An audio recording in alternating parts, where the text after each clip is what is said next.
iba pang mabilis na balita at breaking news, ihahati ng mga kasamahan natin sa Super Radyo, DZBB.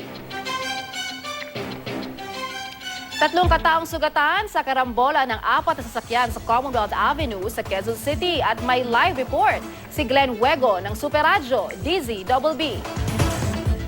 Lalo na 3 ang nasugatan matapos magkarambola ang 4 na sasakyan kabilang ang isang truck ng basura malapit sa Diliman Doctors Hospital sa Quezon City. Bukod sa truck, sangkot din sa aksidente ang isang Lancer, Montero at Innova. Sa inisyal na investigasyon ng MMDA, nawala ng preno ang truck ng basura dahilan para salpukin ito ang nasa unahan ng Lancer. Nasalpok naman ng Lancer ang nasa harapan niyang Montero na bumangga naman sa nasa unahan nitong Innova. Sa lakas ng impact, nagpaikot-ikot pa ang Innova at sumampa sa island ng kalsada.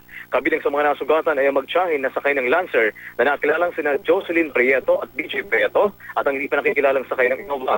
Nagdulot ng matinding talang klina sa Commonwealth Avenue patungkol Pilcoma ang nasabing aksidente. Hawak na ngayon ng mga otoridad ang driver ng truck ng basura. Lala? Glenn, kamusta dyan ang daloy ng trapiko? Nariyan pa ba yung mga sasakyan? Kanina ay cleared na ito na aso pa 2 p.m. pa ay cleared na itong kalsada ng Commonwealth Avenue. Particular nga ito yung patungo sa area ng Pilcoa o doon sa City Memorial Circle, Lala. Okay, maraming salamat sa iyo, Glenn Huego.